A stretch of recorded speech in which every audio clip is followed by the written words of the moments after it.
여러분은 한번 곰곰이 한번 생각해 보십시오. 우리 눈으로 볼 수 없는 그 하나님이 육신으로 왔다는 게 믿어지십니까? 이걸 아멘 하는 사람은 네.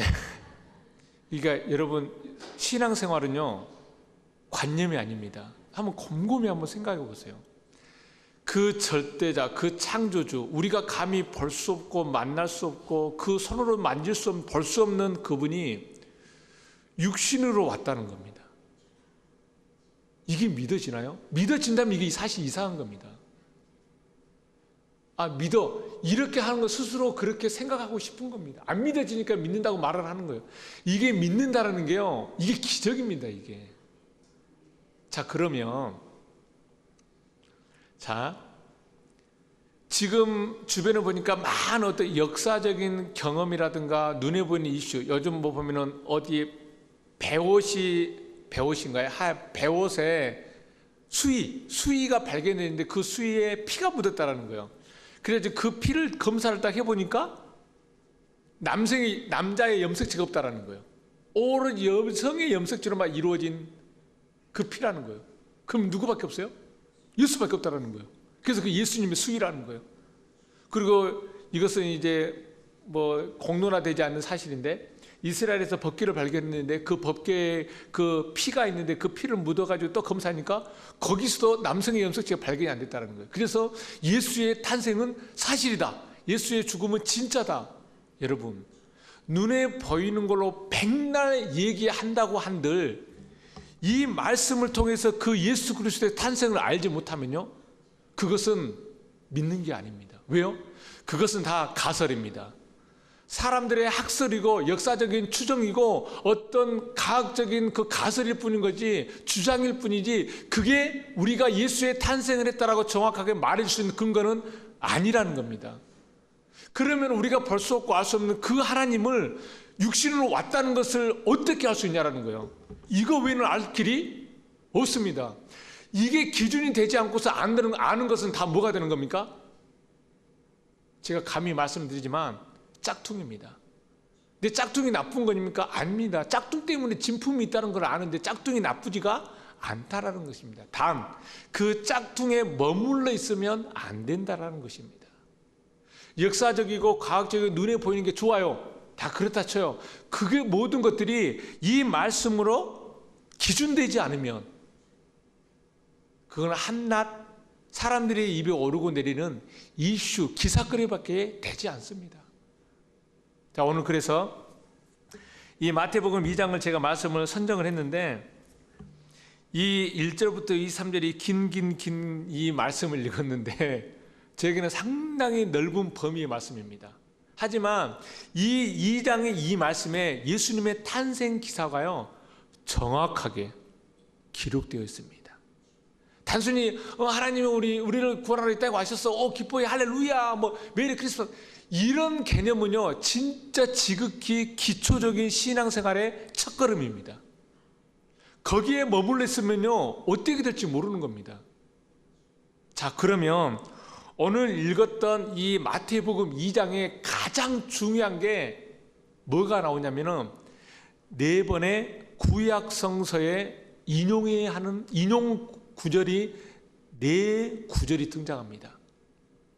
첫째, 우리 오늘 읽었으니까 한번 보겠습니다. 한번 읽을까요? 5절부터 제가 읽을 테니까 여러분 눈을 한번 읽어보세요. 이르되 유대 베들레헴이니 이는 선지자로 이렇게 기록된 바, 또 유대 땅 베들레헴아 너는 유대 고을 중에서 가장 작지 아니하도다. 내게서 한 다스리는 자가 나와서 내 백성 이스라엘의 목자가 되리라. 이게 누구의 예언이냐면요, 구약의 미가라는 예언자의 예언의 말씀입니다. 이게 무슨 말일까요? 예수는, 여러분, 설교하기 전에 여러분들에게 좀 궁금한 질문을 드리겠습니다. 예수가 태어났습니까? 그리스도가 태어났습니까? 저 목사가 무슨 소리 하려고 지금 예수가 탄생했지. 자, 우리 2장 1절부터 볼까요? 성경 여러분 잘 보셔야 돼요. 들은 풍월로 우리는 신앙생활 하는 것이 아니거든요. 2장 1절, 헤롯 왕 때 예수께서 유대 베들레헴에서 나심에 이제 여기서 예수께서 낳았다고 했잖아요. 박사들이 예루살렘에 이르되 유대인의 왕으로 나시니까 어디 계시냐. 박사들이 와가지고 이 헤롯 왕에게 물어봅니다. 야, 유대인의 왕으로 나시니까 어디서 났냐? 어디 있냐? 그런데 헤롯이 뭐라고 대답할지를 잘 보세요. 어디 계시냐? 우리가 동방에서 그의 별을 보고 그에게 경배하러 왔노라. 3절 헤롯 왕과 온 예루살렘에서 듣고 소동한지라. 4절 왕이 모든 대제사장과 백성의 서기관들에게 모아 뭐라고요? 그리스도가 어디서 나겠느냐 물으니. 이 차이가 뭘까요? 왜 동방의 박사들은 유대인은 왕이 어디서 났냐 물어보고 그 왕은 헤롯 왕은 그리스도가 어디서 나겠느냐. 헤롯은 여러분 이방인입니다. 예수만 믿어도 진짜 대단한데 그리스도를 얘기를 해요. 왜? 우리 헤롯 그러면 여우라 그래도 막 때려 죽이는 나쁜 놈이라 생각하는데 헤롯이 그리스도가 어디서 나겠냐고 물어볼 정도면은 이 헤롯은 율법을 알고 있었다는 거예요. 누구보다 더 잘하고 있었어요? 박사들보다. 왜? 박사들이 자기네들이 율법을 진짜 많이 알았다라면 미가서에서 기록된 이 말씀을 가지고 예수는 베들레헴에서 태어날 것을 알고 바로 베들레헴으로 갔을 거예요. 박사들은. 근데 얘네들 어디로 갔어요? 왕이 날 것 같으니까 궁으로 간 거예요. 왕궁으로. 그러니까 이런 것들을 우리가 이 말씀을 읽으면서 곰곰이 한번 생각해 볼 문제들입니다. 그냥 예수가 하나님의 아들 우리 죄를 구원하러 이 땅에 오셨어. 이런 건 진짜 처음 신앙입니다. 그러면 이 미가서에서 뭐라 그러죠? 베들레헴에서 태어난다고 그랬죠. 자, 예수냐 그리스도냐 그래서 나중에 천천히 말해요. 예수는 어디에서 태어나는가? 이것을 미가 선지자가 말씀해 주고 있는 겁니다. 두 번째 구약 성경 말씀 찾아보겠습니다. 15절.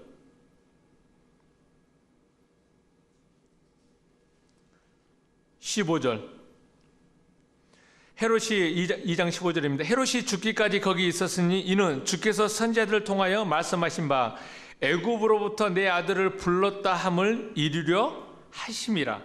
그죠? 이거는 어디 말씀? 호세아 선지자 11장 1절에 나오네요. 이건 무슨 말씀일까요? 그 예수가 누구냐라는 거예요. 예수가 누구냐라는 거예요. 세 번째 17절 이에 선지자 예레미야를 통하여 말씀하신 바 라마에서 슬퍼하며 크게 통곡하는 소리가 들리니 라헬이 그 자식을 위하여 애곡하는 것이라. 그가 자식이 없으므로 위로받기를 거절하였도다 함이 이루어졌느니라. 이건 지금 예레미야 말씀. 예레미야. 이거 무슨 말일까요? 예수가 무슨 일을 할 거냐? 예레미야 선지자의 말씀을 통해서 마지막 23절 나사렛이란 동네에 가서 사니 이는 선지자로 하신 말씀에 나사렛 사람이라 칭하리라 하심을 이루려 하심이라. 나사렛이란 사람의 이 말씀을 이루기 위해서. 그러면 이것은 사실 성경에 그거 안 나옵니다. 항상 이 네 번째는 항상 그 이름이 안 나와요. 근데 뭐라고요? 나사렛 사람. 나사렛 뭐죠? 히브리어로 말하면은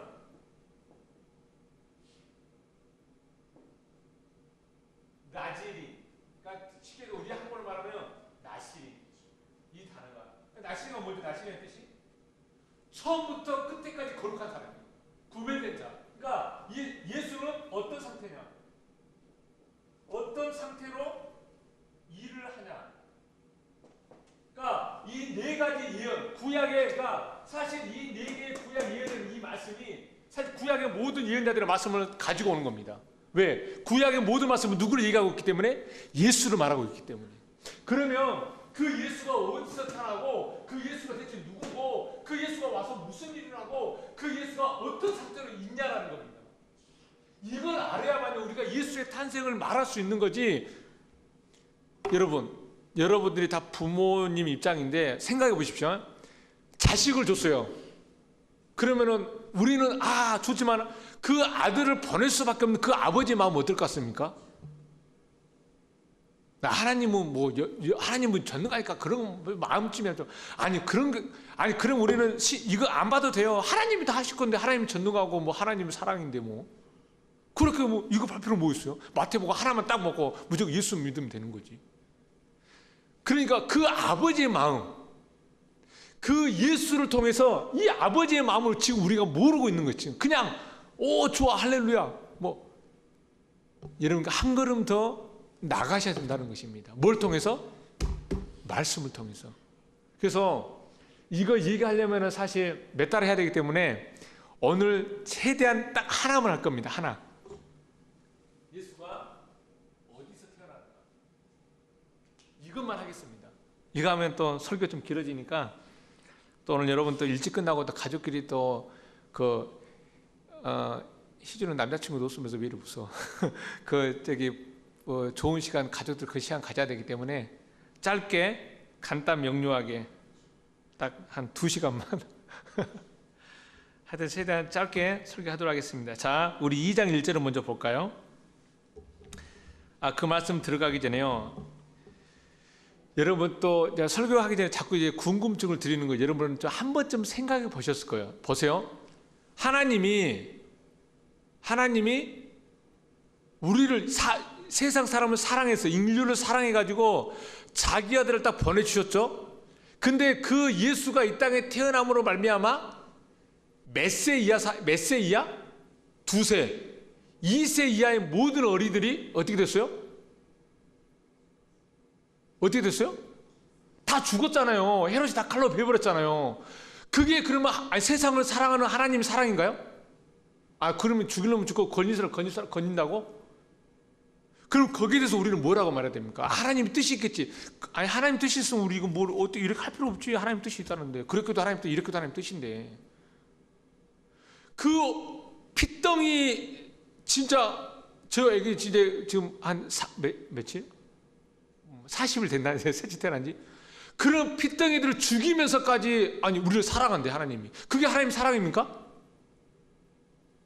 그럼 그 하나님 사랑이 뭐냐라는 거예요 대체. 그 어린애들을 죽이면서까지 그럼 하나님은 그렇게 남문꾼입니까? 저도 사실은 몰랐을 때는 아까 열심히 믿었어요. 그게 하나님 뜻이 있겠지. 그래도 하나님 예수 보내고 나 구원 받았는데 그럼 나만 구원 받으면 된다 이거예요 지금? 그러니까 저도 그런 궁금증에 대해서 사실 지금은 궁금증에 대한 많은 해결은 됐습니다 사실. 근데 이제 여러분들이 그걸 설명하려면은 이거라고 딱 답만 말해주면 여러분들은 또 이게 그러니까 차츰차츰 말씀을 이제 들으면서 알아갈 겁니다. 그게 뭔지 보세요. 오늘 지금 갑자기 설교가 또 자요. 제가 한번 마태복음 2장 우리가 방금 읽었던 구절인데 제가 읽을게요.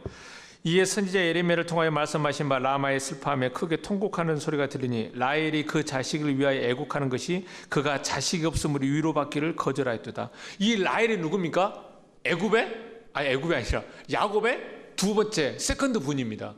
그죠? 레아와 라헬이 있기 때문에. 근데 그 라헬에게 자식이 없었습니까? 있었잖아요. 누구? 요셉과 베냐민 있었잖아요. 근데 그 자식이 없으므로 위로받기를 거절했대. 그러니까 그 말씀이 무슨 말씀인지를 모르면 하나님이 왜 예수가 태어났는데 2살배기 밑에 애를 다 죽여야 되는지를 모르는 거예요 지금. 그러면 하나님은 네로 황제의 폭군하고 다를 바가 없어. 자기를 믿는 유대인의 600만 대학살이 왜 일어나야 돼 그럼? 자기를 믿는다는데. 자, 오늘 제가 너무 좀 흥분했는데 자, 부드럽게 다시 돌아가서 마태복음 2장 1절로 들어가 보겠습니다. 그러니까 마태복음 2장 이 전체는 그 1절에서 그리스도라 칭하는 예수가 나셨어요. 그러니까 보세요. 자, 18절, 1장 18절 볼까요? 16절 죄송합니다. 16절. 야곱은 마리아의 남편 요셉을 낳았으니 마리아에게서 그리스도라 칭하는 예수가 나시니라. 자, 그리스도라 칭하는 예수가 난 거예요. 그래서 그 예수가 누구냐에 대해서 지금 구약의 예언서를 끌어들여 가지고 네 개로 집약해서 지금 설명을 해주고 있는 겁니다. 그 첫 번째 2장 1절입니다. 헤로드 왕 때에 예수께서 유대 베들레헴에서 나심에 동방으로부터 박사들이 예루살렘에 이르러 말하되 유대인의 왕으로 나신 이가 어디 계시냐? 우리가 동방에서 그 예배를 보고 그에게 경배하러 왔노라 하니.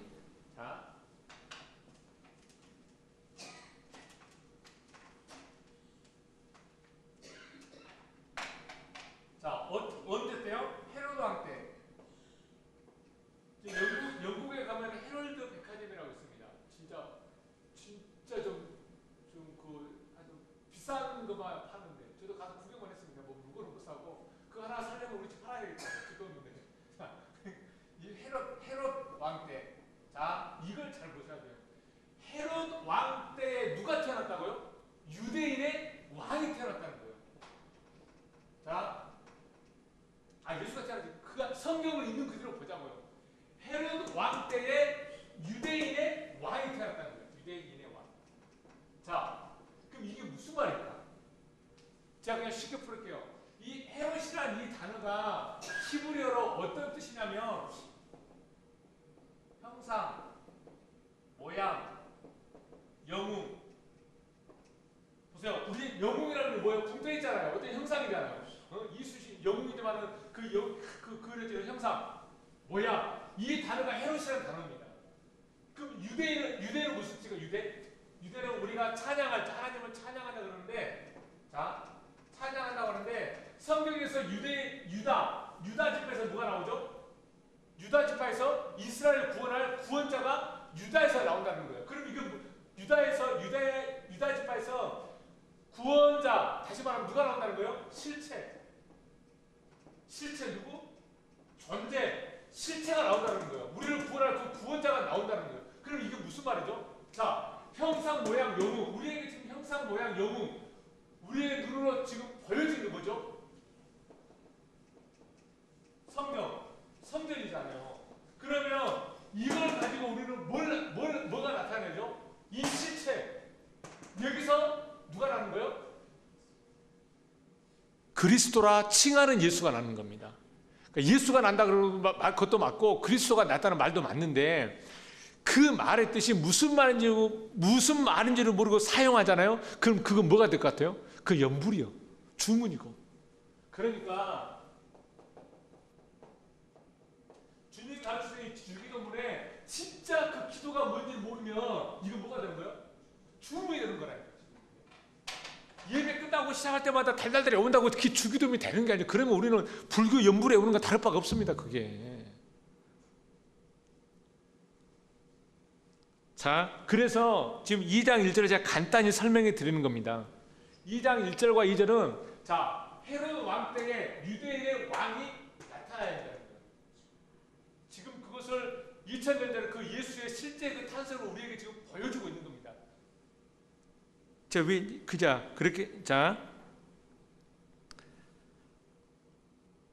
자, 그리고 하나 더요. 자, 지금 시간을 빨리 보자고요. 이 박사들이 어디서 왔죠? 동방에서 그렇죠. 별. 이 별이 여러분 왜 만들어진지 아세요?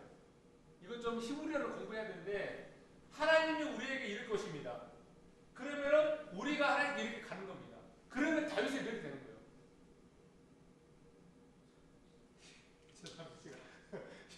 제가 나중에 성경에서 별이라는 이름의 뜻을 가지고 있는 여인의 이름이 있어요. 누구? 에스더. 그러면 에스더가 돼야 우리가 죽으면 죽는 거예요. 하나님께. 진짜 죽어야 돼요. 이거 지금 말하는 거 아니에요?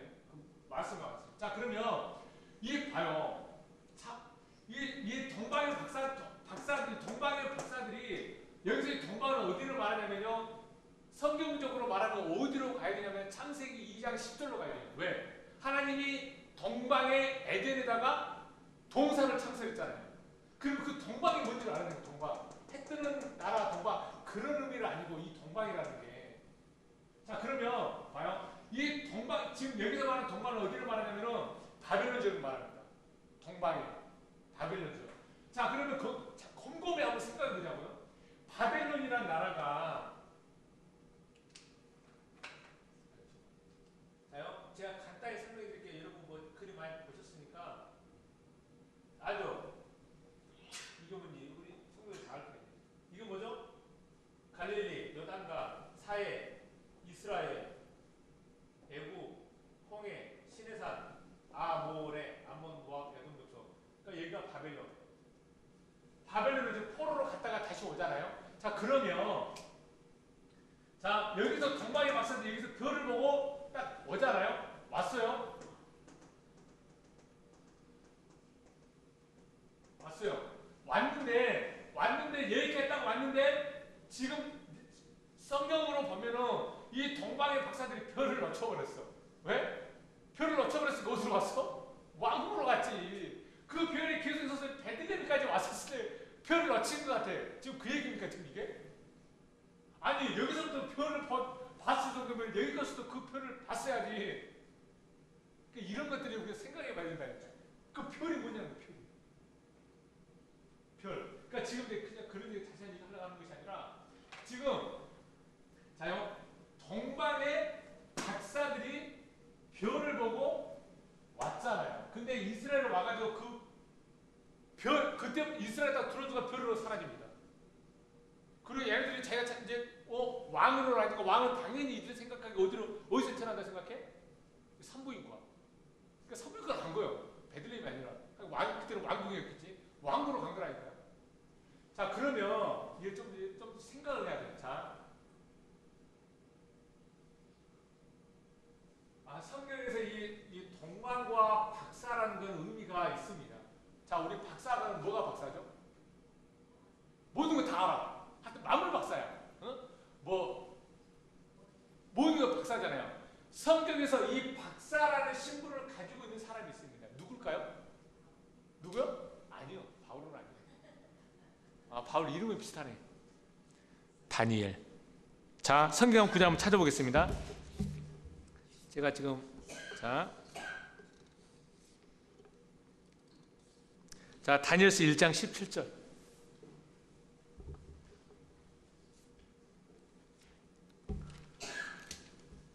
다니엘서 1장 17절.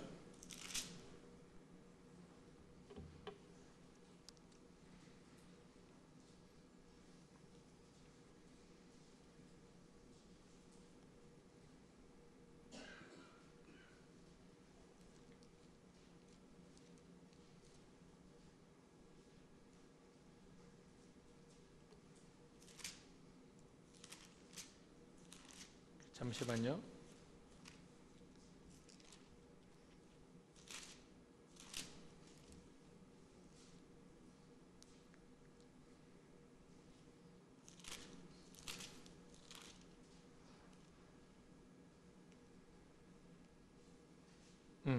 자, 다니엘서 1장 17절부터 좀 읽겠습니다.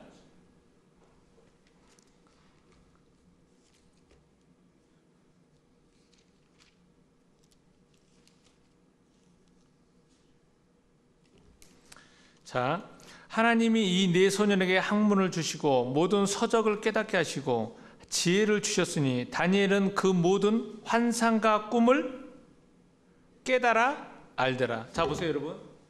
환상과 꿈은 반드시 어떻게 해야 돼요? 깨달아 알아야 돼요. 여러분 성경에서 말하는 꿈은요. 성경에서 말하는 꿈은 딱 하나의 꿈을 말합니다. 뭐죠? 하나님을 말합니다. 성경에서 꿈은요 항상 부정입니다. 왜? 전도자자, 전도문자 이게 무슨 봐요? 꿈에서 아무리 배불러봤자 깨면 어때요? 배고프다니까. 꿈속에 있다는 것은 내가 아직도 어디 있어요? 그 진리 안에 못 들어간 상태예요. 내가 아직도 그 율법 시간을 열심히 하고 있는 상태를 가리켜서 그러니까 야 전도자자 전도문자 그러면 네 도적이 도적까지 온다 그러잖아. 네 궁핍이. 그러니까 좀 더 잘자, 좀 더 잘자, 그것을 게으른 사람으로 말하는 것이 아니라 아직도 이 율법 신앙생 안에 머물러 있는 그 상태를 어떤 상태라 그래요? 꿈에 있다고 그러는 거예요. 그러니까 꿈에서 뭐래요? 야, 자다 깰 때라는 거예요.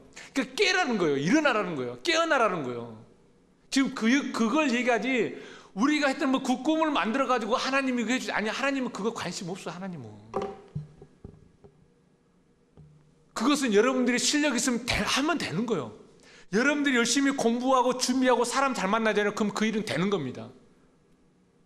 그게 여러분이 신령 꿈 좋아해 될 수도 있고 안 될 수도. 그러니까 예수 안 믿는 사람들 중에서도 잘 되는 사람 많잖아요. 왜? 그게 하나님이 이 세상 가운데 만고불변의 법칙으로 다 깔아놓은 거예요. 뭐? 심으면 거둔다는 원칙. 믿는 사람이나 안 믿는 사람 모두에게 적용된 겁니다. 너 하나님 믿어? 그럼 내가 너 좀 더 복줄게. 하나님 그런 치사한 하나님 아니에요.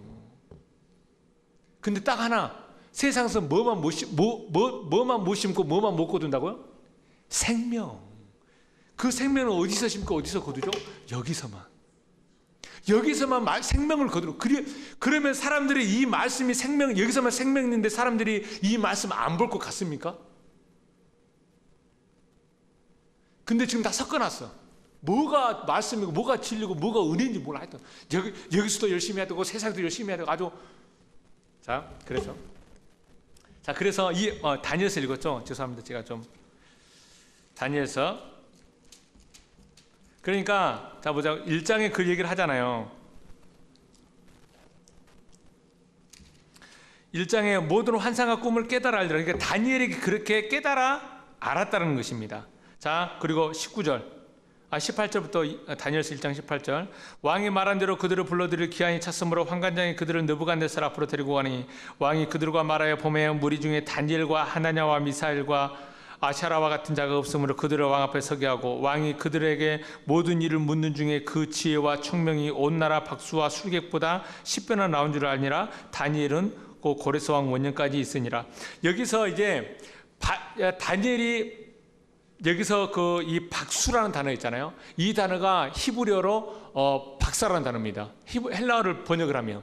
그러니까 지금 다니엘의 직책은 뭐라는 거예요? 박사라는 거예요. 또 한 구절.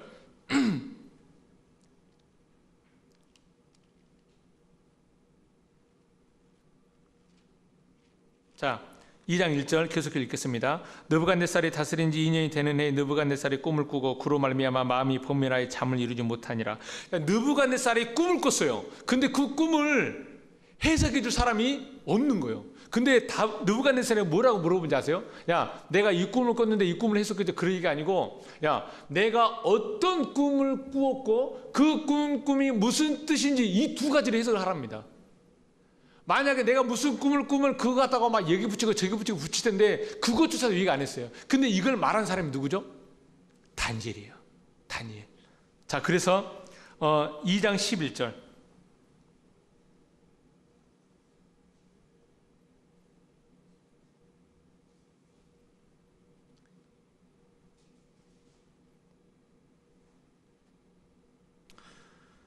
어, 8절부터 읽을까요? 2장 8절. 다니엘서 2장 8절부터.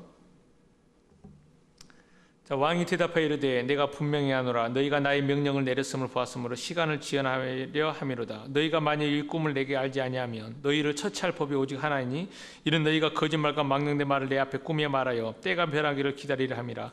이제 그 꿈을 내게 알게 하라. 그리하면 너희가 그 해석도 보일 줄 내가 알리라. 지금 방금 제가 했던 얘기잖아요. 내가 꿨던 그 꿈도 얘기하고 그것도 해석도 하라는 거예요. 10절. 갈대아인들이 왕 앞에 대답하여 이르되 세상에는 왕의 그 일을 보일 자가 한 사람도 없으므로 어떤 크고 권력 있는 왕이라도 어떤 것으로도 박수에게나 술객에게나 갈대아인들에 묵을 자가 없었나이다. 왕께서 물으신 것은 어려운 일이라. 육체와 함께 살지 아니하는 신들 외에는 왕 앞에 그것을 보일 자가 없나이다 한지라. 이 11절 말씀이 핵심입니다. 잘 보세요. 왕께서 물으신 것은 어려우니라. 육체와 함께 살지 아니하는 신들 외에는 왕 앞에 그것을 보일 자가 없나이다. 무슨 말이에요? 육체하고 신하고 하나 된 사람만이 이것을 말해줄 수 있다는 겁니다. 그래서 자요, 다니엘의 셋 중에 불구덩이 들어갔을 때 거기 누가 또 같이 돌아가죠? 하나님의 아들과, 그러니까 신의 모양과 같이 돌아다닌다는 거예요. 12절 왕이 이로 말미암아 진노하고 통분하여 바벨론의 모든 지혜자들 다 죽이라 명령하였으니 왕이 명령이 내리면 지혜자들도 죽게 되었고 다니엘과 그 친구들도 죽이려 찾았노라. 자, 다 죽였죠? 그 다니엘서 4장 18절 4장 18절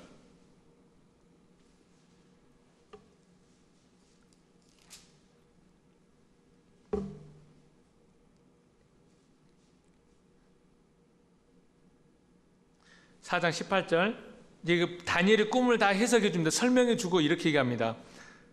18절 나 느부갓네살 왕이 이 꿈을 꾸었나니 너 벨드사사라 그 해석을 밝히 말하라. 내 나라의 모든 지혜자가 능히 내게 그 해석을 알게 하지 못하였으나 오직 너는 능히 하리니 이는 거룩한 신들의 영이 내 안에 있음이라. 벨드사살이 뭐라 그러죠? 다니엘을 우리 모든 박수와 숙객과 이런 박사들은 말을 못했지만은 너는 말할 거야. 왜? 너는 그 거룩한 신이 너하고 함께 있으니까. 지금 그 얘기를 하잖아요.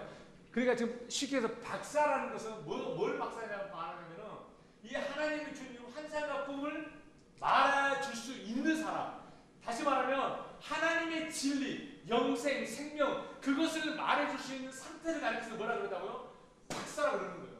우리가 생각하는 박사들은 모든 걸 다 아는데 아니 나 그럼 우리 규진 청년한테 미안하지만 마이크 조절하고 이거 나 몰라도 괜찮아요. 괜찮아. 근데 이 성경에서 말하는 박사라는 개념은 그 하나님이 우리에게 말하고자 하는 그 크고 비밀한 일을 말해줄 수 있는 사람을 박사라 그런다는 거예요. 이 박사. 근데 이 박사가 어디서 와요? 동방에서. 성경에서 동방은 어떤 거죠? 이게 반대되는 개념이 있는데 이게 창세기 2장 10절에 가면 동방에 뭐가 흐르죠? 4개의 물줄기가 흘러요. 에덴의 피 감아서 이 물줄기가 4개의 물로 흐릅니다. 그래서 히데겔, 기온강, 유브라델 막 이렇게 이제 4개의 강이 흐르는데 그 강이 상당히 중요한 거거든요. 그 강이 마태, 마가, 누가, 요한복음으로 흐릅니다. 그게 출애굽기, 레위기, 민수기, 신명기로 흐르고요. 그게 살인하지 마, 가늠하지 마, 거짓 증거하지 마, 사랑해 4개의 계명으로 흐릅니다. 그래서 이것만 말씀하고 오늘 설교를 마치도록 하겠습니다. 오늘 설교를 다 못해서 마태복음 2장 오늘 읽었던 이 구절만큼은 설명을 하고 2장 5절과 6절 마태복음 2장 5절 6절 제가 읽겠습니다. 이르되 유대 베들레헴이니 이는 선지자로 이렇게 기록된 바 또 유대 땅 베들레헴아 너는 유대 고을 중에서 가장 작지 아니하도다 내게서 한 다스린 자 나와서 내 백성 이스라엘의 목자가 되리라 하였음이라. 제가 처음에 말씀드렸죠. 이 미가서의 말씀은 예수가 어디서 태어나냐는 거예요. 우리 어디서 태어나죠? 예수가 베들레헴. 히브리어로 써보겠습니다.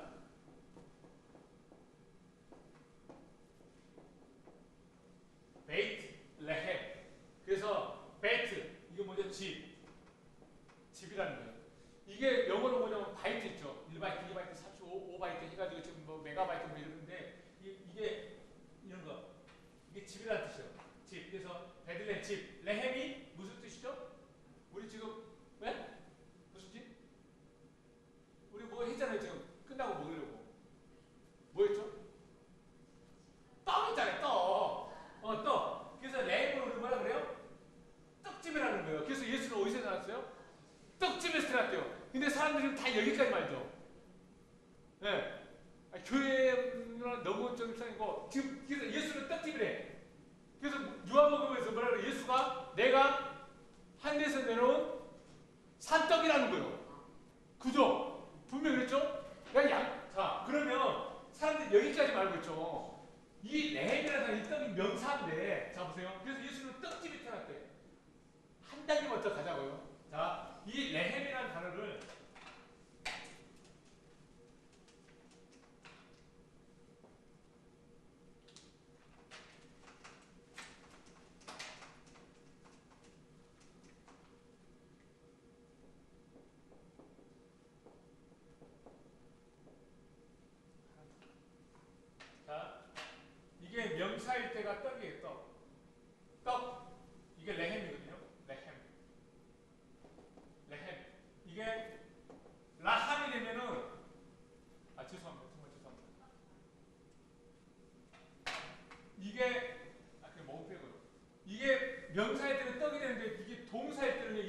뭐냐면요, 전쟁하다, 싸우다는 뜻이에요. 잘 들. 이게 왜 이 단어가 이런 게 중요하냐면, 여러분 샬롬이라는 단어 좋아하시죠? 샬롬, 샬롬, 샬롬, 예루샬라에. 자, 이 샬롬, 이게 동사, 이게 명사인데, 이게 이 동사 뜻이 뭐냐면 지불하다, 배상하다, 갚다, 샬롬, 완전하다, 샬롬, 충만하다. 이게요, 여러분들이 샬롬이 되려면 제일 먼저 지불해야 돼. 누군가 값을 치러야 돼. 그래야만 내가 뭐가 되는 거예요? 율법의 완전한 자가 되는 거예요. 그 상태에 내가 뭐가 되는 거예요? 이제 충만한 자가 되는 겁니다. 이걸 말하면 뭐라 그래요? 샬롬이 되는 거예요. 그냥 뭐 샬롬, 예수 믿고 샬롬, 그런 샬롬보다는 이걸 알아야 되는 거예요. 지불하는 게 뭔지 알아야 돼요. 이것처럼, 자 보세요. 이 예수는, 자 보세요, 떡집에서 태어났는데, 이 떡이라는 단어가 동사로, 기본 동사가 동사잖아요. 동사는 뭐예요? 전쟁하다, 싸우다는. 그러면은, 자 보자고요. 예수는 분명히 어디서 태어납니까? 떡집에서 태어납니다. 그러면 이 떡은 어떤 떡이죠? 싸우는 떡입니다. 다시 말하면 이게 생명의 떡이냐, 아니면 나를 죽이는 떡이냐라는 거예요. 자요, 그러면 이 생명의 떡이냐, 이게 아니면 이게 나를 죽이는 이 떡이냐, 이 싸움이 일어나는 곳이 어디입니까? 그렇죠. 여기라는 거예요. 내 안에. 내 안에. 이 말씀이 내게 양식이 안 되면, 떡이 안 되면 나는 뭐 하는 거예요? 싸우는 거예요. 이 말씀이 내게 들어오면 뭐가 들어온 거예요?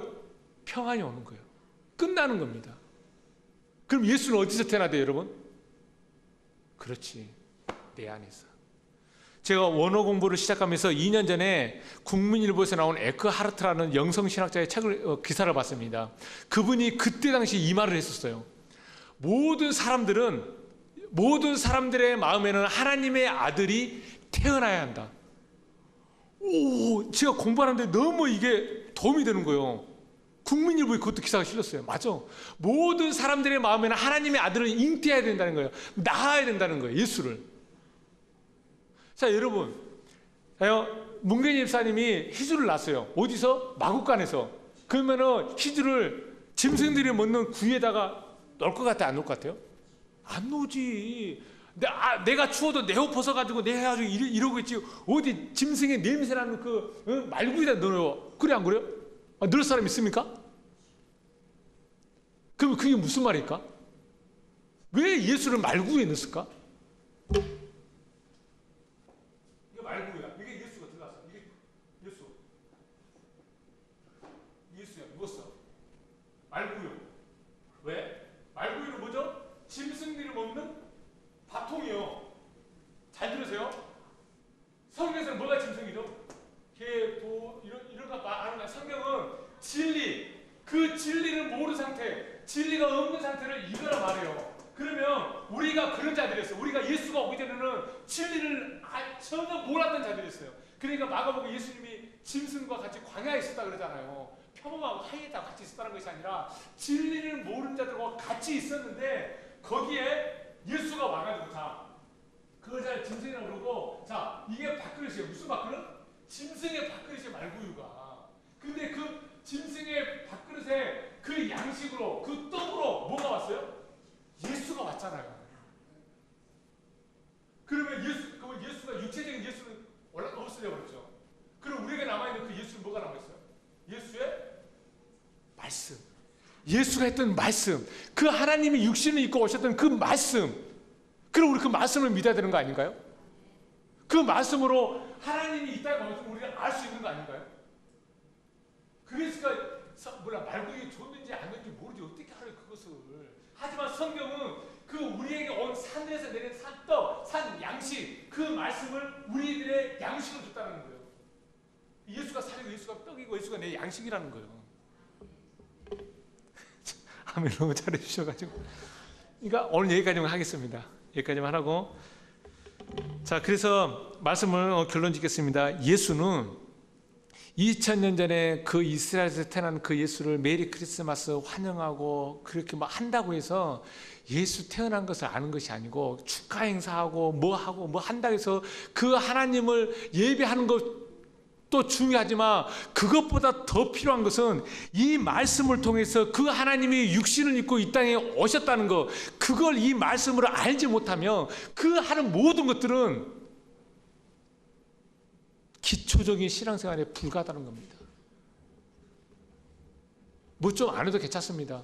헌금 많이 하면 교회는 좋지만 많이 못할 수도 있어요. 하지만 여러분들이 이 성탄절에 여러분 알아야 될 거는 예수는, 말씀으로 오신 그 예수는 내게 산 양식이라는 거예요. 그럼 그 예수는 어디서 태어난다고요? 내 안에서. 그럼 내 안에서 예수가 태어나는 건 뭐가 태어나는 거예요? 이 말씀이 깨달아 아는 것, 그걸 박사. 눈에 보여준 걸 가지고 이걸 깨달음이 내 안에 있는 상태, 그걸 박사. 그걸 하나님의 아들을 가졌다고 얘기하는 겁니다. 기도하겠습니다. 그렇습니다. 하나님, 예수가 오지 아니하였다면 우리는 아직도 율법 신앙생활에 얽매여져서 우리의 삶과 가정과 물질의 어려움 등에서 많이 힘들어했을 텐데, 하지만 그 모든 것들을 벗어나게 할 수 있는 진리를 가르쳐 주시니 감사합니다. 예수는 이 땅에 말씀으로 오셨습니다. 하나님, 우리가 그 말씀으로 우리가 볼 수 없고 알 수 없고 만날 수 없는 그 하나님이 육신을 입고 이 땅에 오셨다는 것을 알 수 있는 저희들 되게 하여 주시옵소서. 그런 마음속에 그 예수 그리스도가 탄생하는 귀한 성탄이 되게 하여 주옵소서. 그리스도 예수 이름으로 감사하며 기도하옵나이다. 아멘. 찬송 50장 부르시면서 준비한 예물을 하나님께 드리겠습니다.